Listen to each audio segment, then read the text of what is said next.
alles, was dich inspiriert, fang es ein, bring es mir mit. Und du hast dann schon eine Vorstellung, wie das klingen könnte? Ich habe eine Ahnung, aber ich möchte natürlich wirklich einfach mal mich ein bisschen treiben lassen und gucken, was passiert. Das ist ganz gewiss ein Klang, den man hier nicht so gleich vermutet. So gehen wir jetzt zum Hut-Festival. Klänge inspirieren, Töne inspirieren und ich möchte natürlich jetzt auch ein Lied über Chemnitz schreiben.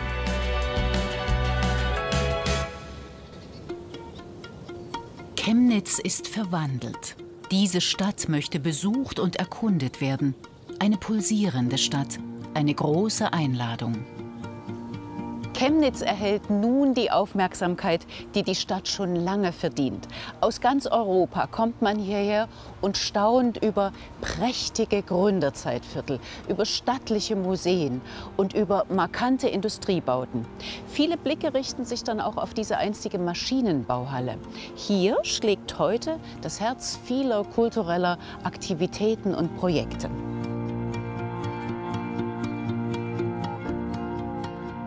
Und weil Chemnitz ganz gewiss einen besonderen Sound hat, habe ich mir einen Begleiter und Experten an die Seite geholt, Felix Räuber. Du bist ja gewissermaßen ein Fachmann für Orte und Klänge, kann man das so sagen? Ja, weil jeder Klang hat einen Charakter und jeder Ort hat ein ganz individuelles akustisches Umfeld, was mich inspiriert zu neuer Musik. Und wenn man mal die Augen schließt, dann merkt man, dass man da ganz, ganz viel entdecken kann.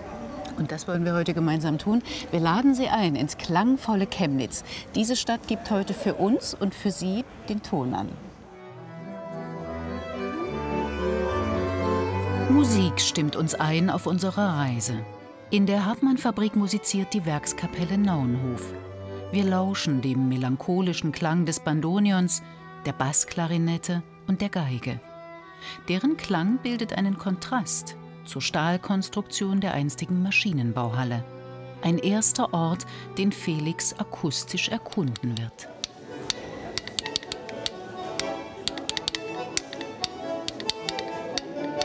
Felix, du machst ja nicht zum ersten Mal eine Klangreise. Du hast eine ganze Staffel von Videos aufgelegt unter dem Titel Wie klingt Heimat? Erzähl mal von dem Projekt. Ich bin als Musiker der Frage nachgegangen, was Heimat für mich bedeutet. Und da ich natürlich Musiker bin, versuche ich das aus der Musik und aus dem Klang heraus zu erforschen. Ich habe da ein kleines Mikrofon mitgenommen, bin über 5 Jahre durch mein Heimatland gereist und habe versucht, die Klänge meiner Heimat hier zu konservieren. Habe dazu ein kleines Repertoire an Schlagstöcken mit dabei, wo man verschiedene Sachen anspielen kann.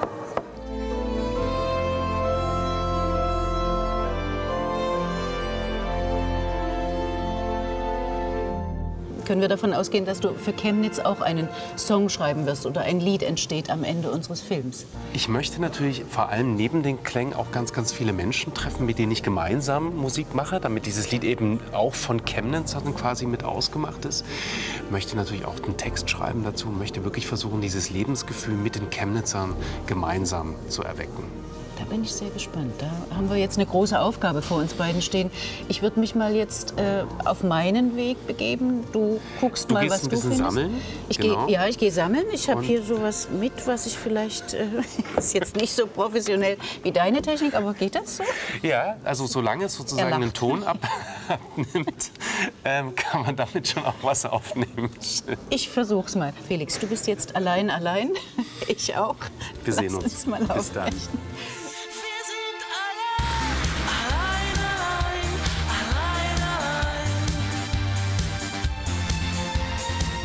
Jetzt will ich die Stadt endlich akustisch und musikalisch entdecken. Hier bin ich alles andere als allein. Überall im öffentlichen Raum wurden neue Kunstwerke platziert. An der Hartmann-Fabrik treffe ich auf einen Geier. Wie der wohl klingt?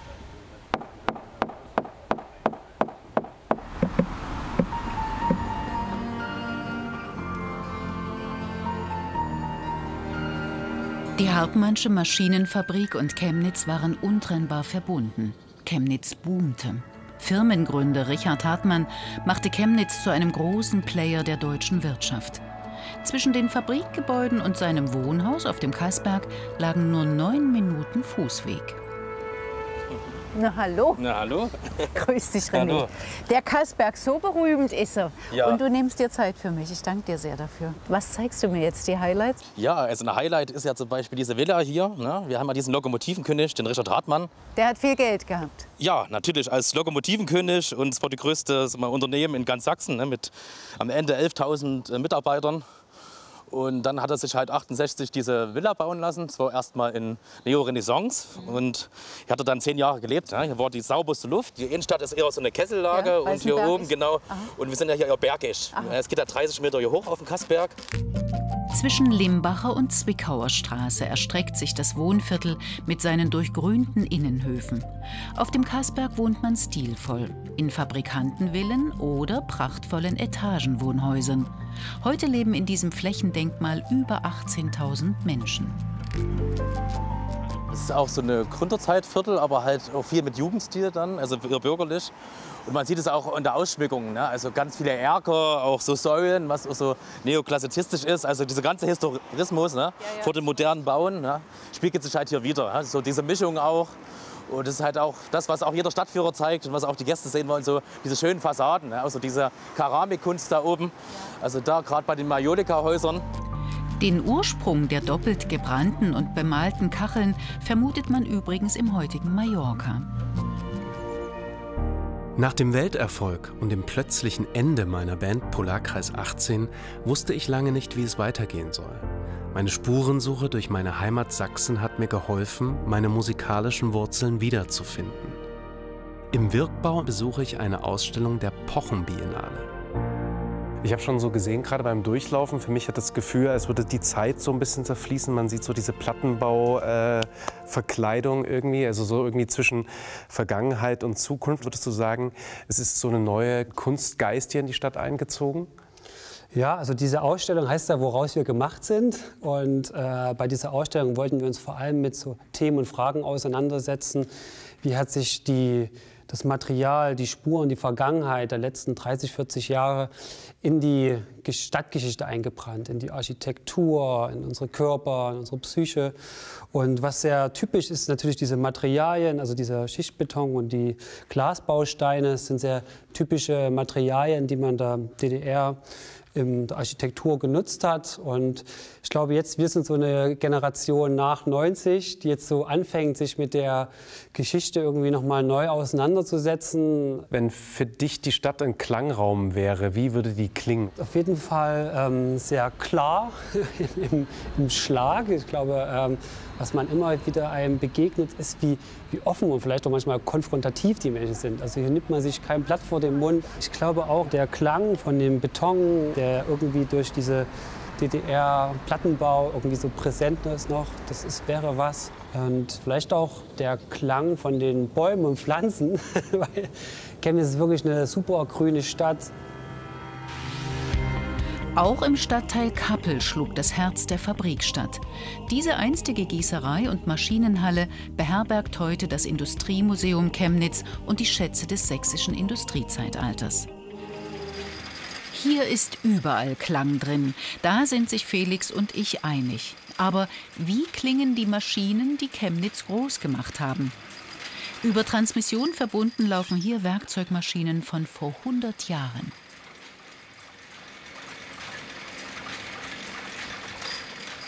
Was ist das für dich? Klacken und Scheppern und Schieben? Für mich ist das so der Klang von Industrie und hat einfach so was Sprödes, was Poröses. So. Das ist so ein bisschen, genau, man hört ja dieses Metallische, man hört eben dieses, dann wiederum von diesen Riemen oder was ist ne? Man hört das ja im Klang eigentlich, was das für Material ist.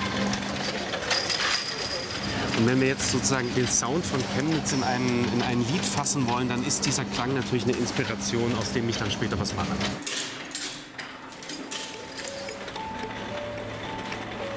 Wir treffen den Museumsleiter Jürgen Kabus. Er ist ein echter Fuchs, wenn es darum geht, seine Exponate wirkungsvoll zu inszenieren. Reduktion ist das Mittel der Wahl. Dabei ist Gewicht kein Ausschlusskriterium. Der Boden hält bis zu 3 Tonnen pro Quadratmeter. Wenn man so hier in die Reihen schaut, hat man das Gefühl, Sie haben eigentlich genug, aber sammeln Sie trotzdem noch? Wir sind noch ein aktiv sammelndes Museum. Das kann im Jahr mal 50 Objekte sein, es kann aber auch bis 1000 Objekte hochgehen. Ich sage mal scherzhaft, von der Briefmarke bis zur tonnenschweren Maschine. Wir haben unser Depot optimiert mit einer Rollregalanlage. Da haben wir also so alles, was man mit der Hand heben kann, sage ich mal einfach. Da haben wir einen guten Zuwachs bekommen. Alles, was aber eine Europalette Stellfläche braucht, da sind wir noch sehr, sehr, sehr zurückhaltend. Da geht uns der Platz leider aus. Aber wir sammeln natürlich, weil die Industriegeschichte nicht abgeschlossen ist. Die Industriegeschichte läuft ja immer weiter und das heißt, auch das wollen wir weiter dokumentieren und in einer neuen Dauerausstellung natürlich dann auch präsentieren. Also nicht nur wie jetzt so ein bisschen in die 90er Jahre reingehen, sondern dann auch wirklich bis vielleicht ins Jahr 2025 hinein. Tradition und Innovation beflügeln Felix, die ersten Gedanken für seinen Song niederzuschreiben. Wenn ich mir überlege, welche Zeilen Chemnitz beschreiben könnten für einen eigenen Song, dann ist das für mich irgendwie zwischen Fabrik, Maschine, zwischen Natur, irgendwo dazwischen. Ist was ganz Buntes. Aus Grau wird bunt.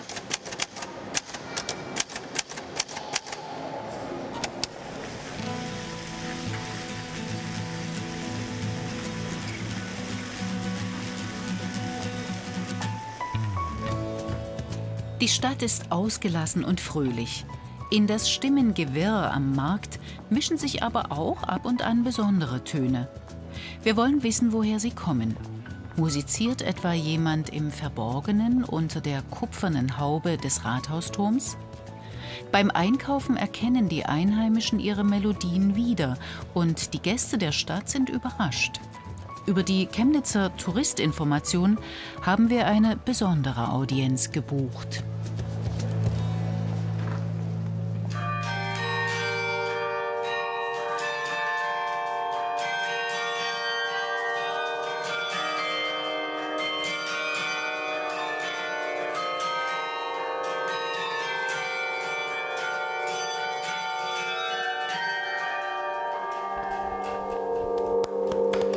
So, hier wird noch Musik von Hand gemacht. Hallo, Frau Blaudeck. Sie sind hier am Carillon, so heißt das richtig. Ein Instrument, was du kennst? Ich habe davon noch nie gehört und ich würde mich vor allen Dingen als allererstes interessieren, wo gehen diese Strippen hin, was spielen Sie da an? Hier oben über uns hängen 48 Glocken und pro Taste geht so ein Draht nach oben und schlägt den Klöppel an die Glocke. Große, schwere Glocken, ne? Dann stellt man sich ja vor, dass es unheimlich schwer ist, so ein Carillon zu spielen. Ich muss ja nur den Klöppel bewegen, nicht die ganze Glocke. Es geht schon. Also ist auszuhalten. Ja. Gut. Und ist es dann so, dass dann wirklich stündlich quasi jemand hier hochmarschiert, so wie der Glöckner von Notre Dame? Und dann Wir sind 3 Spieler und alle arbeiten ganz normal und machen das nur als Hobby. Es maximal 3-mal pro Woche, dass jemand Zeit hat, es hier zu spielen. Es ist tatsächlich auch sehr unterschiedlich. Manchmal sind wir zu dritt hier und 2 gucken raus, wie so die Reaktionen sind und einer spielt. Ich habe auch schon erlebt, dass ich runterkam und habe einen Applaus bekommen, weil irgendjemand wusste, dass ich spiele. Das weiß man vorher nie. Manchmal hört keiner zu, wenn es regnet und manchmal sind es wirklich eine Menge. Felix, du spielst ja Klavier dann. Das ist nicht ganz so wie ein Klavier, aber ich glaube, ich kann es versuchen zu übersetzen.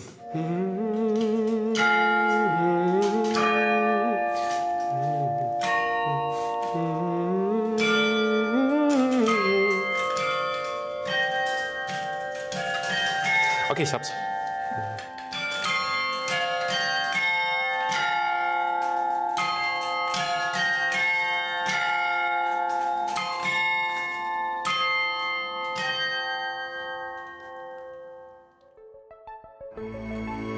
Das neue Rathaus ist reich ausgestattet mit Kunstwerken. Monumental im Stadtverordnetensaal platziert ist Max Klingers letzte große Arbeit von 1918. Arbeit, Wohlstand, Schönheit feiert auch die Herrlichkeit des weiblichen Körpers. Chemnitzerinnen standen dem großen Meister Modell. Mit der Weihe des Wandbildes erhielt die Industriestadt einen Platz im Reigen der deutschen Kunststädte.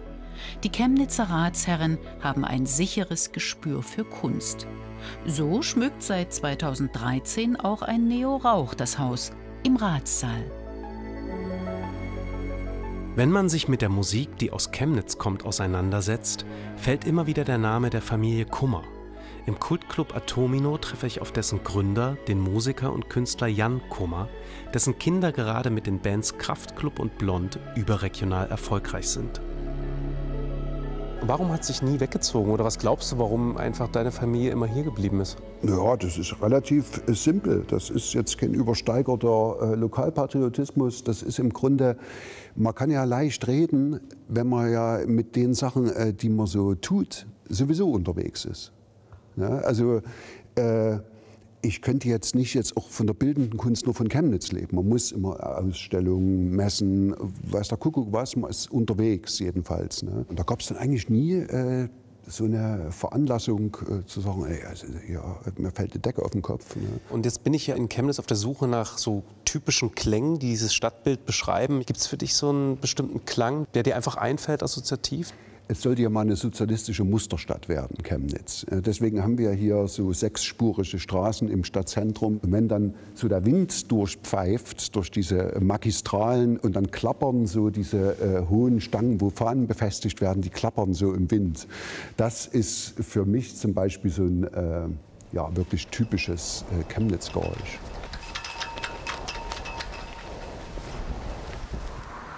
Unsere Klangreise führt uns auch zu einem besonderen Tasteninstrument. Ich muss zugeben, ich kenne ja das Bandonion. Das ist in Karlsfeld zu Hause, wird dort gespielt und auch gebaut und sehr gut beherrscht. Aber Konzertinas und vor allem so alte habe ich noch nicht gesehen.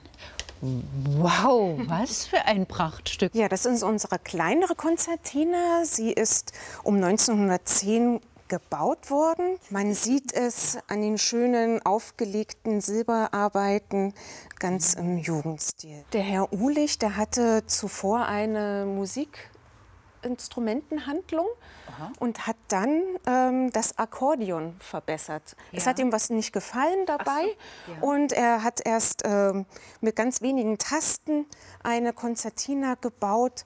Und die hat sich dann im Laufe der Zeit verändert, mehr Tasten, mehr Töne zu spielen und auch die Form. Weil sie ja nun schon einmal hier steht und wir es schon mal rausgenommen haben, können wir dem ein kleines Tönchen entlocken. Ich habe doch hier extra die Keule mit. Muss ich es so Vielleicht entdecken wir das neue Talent in Ihnen jetzt. Oh, ganz wunderbar. Etwas schief, das eingerostet. Ja, das wird an dem Rost liegen. Das stimmt. Ich kann auch leider nicht spielen. Konzertina, Konzert, aber ein sehr elegant die Bewegung, muss ich sagen. Frau Hütscher, schön. Inzwischen habe ich gelernt, dass der Klang von Heimat so vielfältig wie Musik selbst ist. Deshalb will ich möglichst viele Stimmen hören, auch die der jungen Generation. Ich stoße auf den Musiker und Künstler Bela Bender, der mitten in der Chemnitzer Innenstadt eine leerstehende Ladenfläche in einen Projektraum verwandelt. Wie wird es wohl klingen, wenn meine Chemnitz-Aufnahmen auf seine Musik treffen? Ich habe auf dieser Reise hier ganz, ganz viele Sounds aufgenommen von Skulpturen, die ich angeschlagen habe. Wollen wir mal ein Geräusch davon in deinen Song einfügen? Ja, klar. Ich bin total gespannt, wie klingt das, wenn das jetzt in deinem Song drin ist?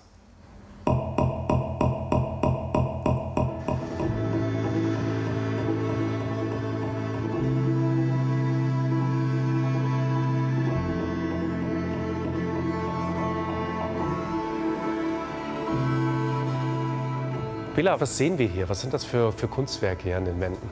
Also das ist die zweite Ausstellung, die hier stattfindet. Da war ich mit meiner Schwester zusammen, Leni, mit einer 3. Klasse fotografieren.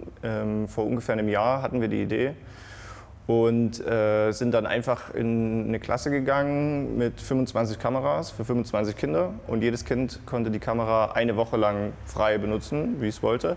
Das sind alles Filmkameras, Mehrwegkameras und das Ergebnis zeigen wir hier. Es gibt diesen Lego-Kopf zum Beispiel, den finde ich super. Ich finde das von Matteo super, wo er so heimlich quasi so ein bisschen auf die Lehrerin zeigt. Am belebten Stephan-Heym-Platz steht im Halbrund ein Schlüsselwerk des neuen Bauens der 1920er Jahre. Architekturliebhaber pilgern hierher, weil sie sich von dem Baukörper inspirieren lassen. Aber auch, um zu sehen, was man aus einem ehemaligen Kaufhaus machen kann. Heute ist in das einstige Kaufhaus Schocken das Staatliche Museum für Archäologie Chemnitz eingezogen. In futuristischen Raumbildern werden Eiszeitalter und Evolution des Menschen erlebbar. Das gläserne Modell eines Neandertalers zieht spektakulär die Blicke auf sich. In den lichtdurchfluteten, gebogenen Erkern des Schockenbaus findet die Kaufhausgeschichte ihren Platz. Der deutsch-jüdische Architekt Erich Mendelssohn entwarf mehrere Warenhäuser für die Brüder Simon und Salman Schocken. Während er zeichnete, ließ er sich von Musik inspirieren. Seine Entwurfsskizzen sind heute von hohem künstlerischem Wert. Es macht Spaß, sich in sein visionäres, zeichnerisches Werk zu vertiefen. Interessant ist, dass die Schockenwarenhäuser innen ein einheitliches Erscheinungsbild zeigten.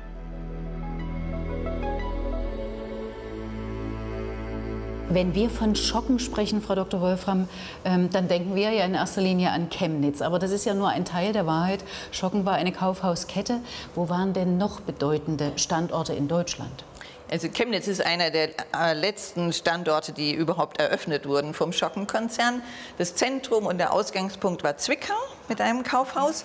Und von dort hat sich die Kette erstmal so am Rand des Erzgebirges ausgeweitet, in den mittleren und Kleinstädten, weil da auch das entsprechende Klientel war mit mittleren und geringen Einkommen.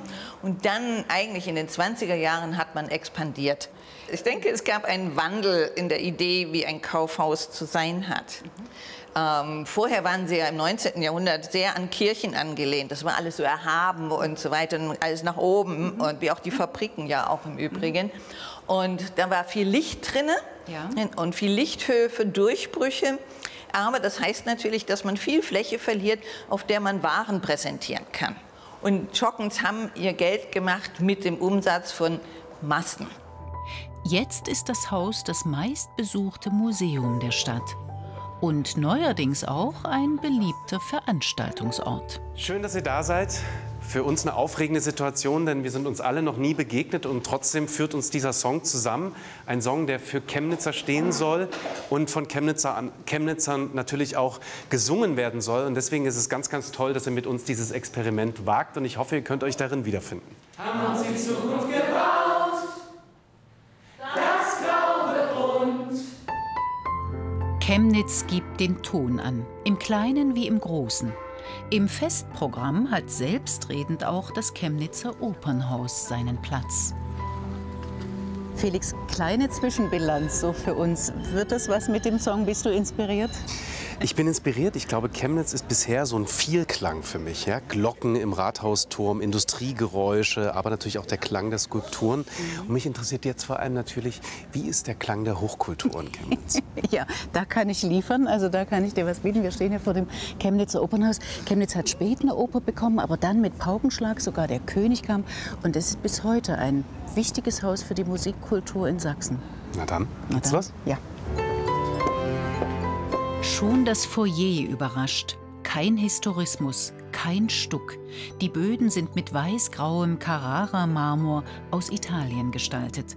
Klare und moderne Formensprache und auch hier auserlesene Kunstwerke.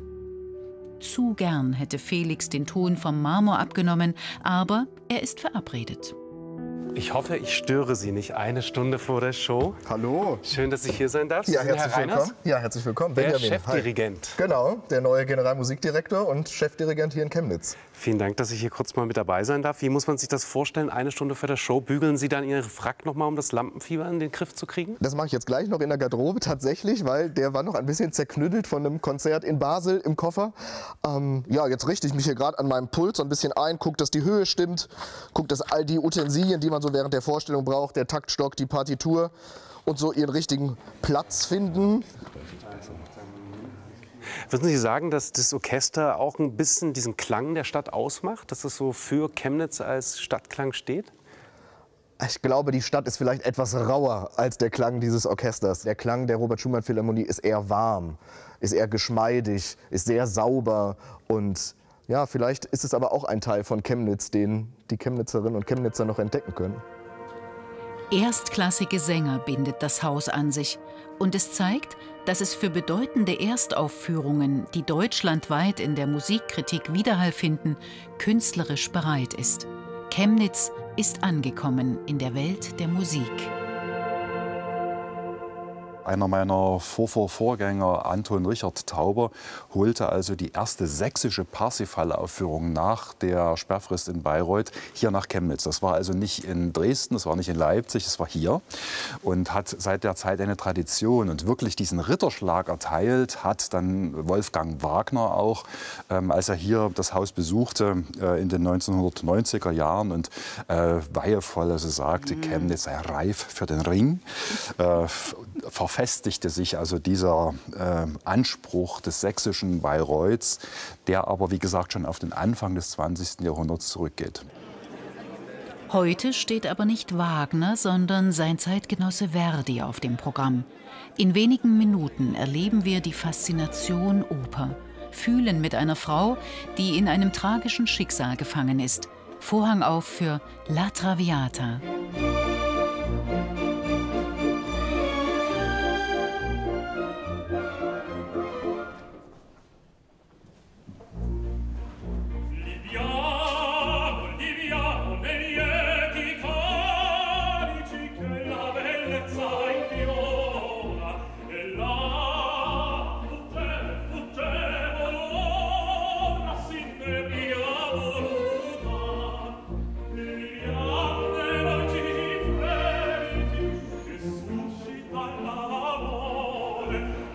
Ein Opernbesuch sollte gut vorbereitet sein, aber auch der des Hut-Festivals.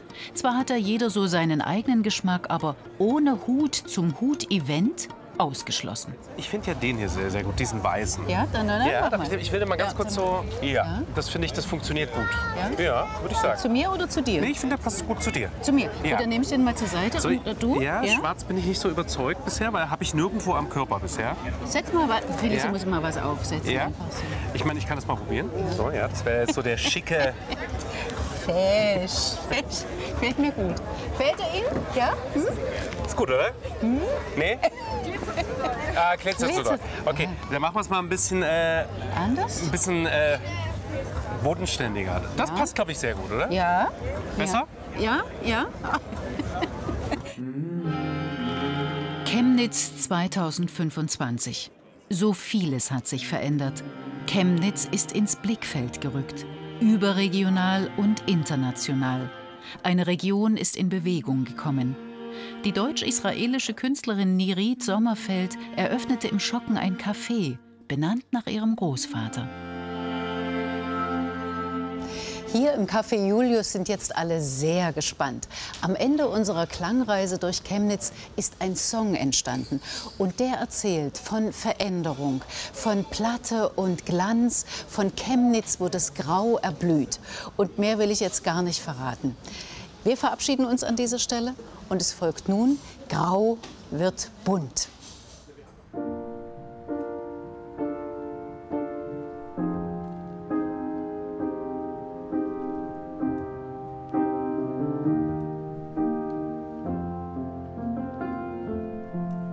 Wenn die Luft in der Stadt nach Vergangenheit riecht und sich Licht in Geschichten von damals bricht, dann singen deine Straßen noch ihr altes Lied. Sie erzählen von Beton und Veränderung und den Menschen und ihre Erinnerung, denn die Herzen dieser Stadt haben schon so viel erlebt. Nur zusammen kann entstehen, was uns berührt, hier in Chemnitz, wo das Grau erblüht. Zwischen Fabrik und Natur, zwischen Kunst und Kultur, zwischen Platte und Glanz, das Grau wird bunt, der Himmel reißt auf, wir schreien es laut, haben uns die Zukunft gebaut, das Grau wird bunt. Der Himmel reißt auf, haben uns die Zukunft gebaut. Spürst du es auch? Aus Grau wird bunt.